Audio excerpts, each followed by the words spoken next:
Video game experts, entrepreneurs, and developers from around the world were at the Montreal International Game Summit this week, and Elizabeth Astwood is one of them. She's the founder of Studio Lazulite, a studio that offers design services to independent video game developers.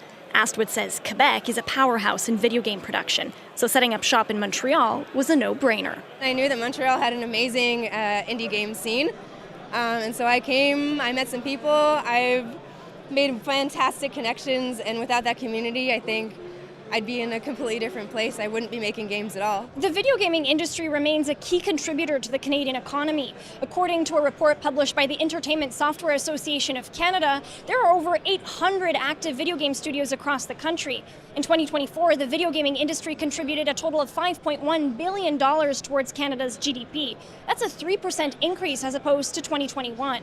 Industry experts say that Canada's gaming industry is also gaining international interest because of the current political situation in the United States. We are seeing the landscape of global politics change in the last year, and more people are paying attention to what does this mean for Canada, what are the opportunities in Canada, and Canada is also being a little bit louder and saying, you know, we're open for business, there's a lot of opportunities here, and people are taking note of that and coming to see what's going on. Another thing that sets Canada apart? Jason Lepine says it comes down to skill. There are new markets opening all over the world that are looking to Canadian talent and expertise to guide the ship on how do we make games for, you know, the modern age, 2025, 2026, and that's really what we see people relying on Canada for.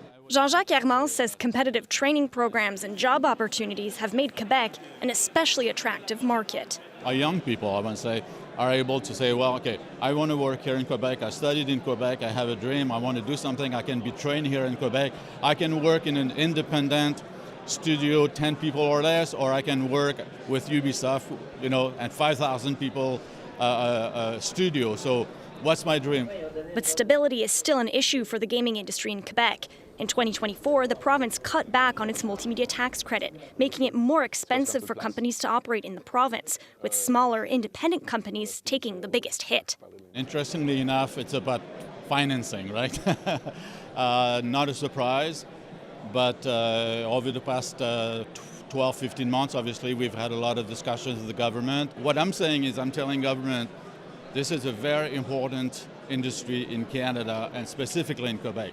Hermans says the global gaming industry is taking notice of Canada's success, and he's hoping political support will follow.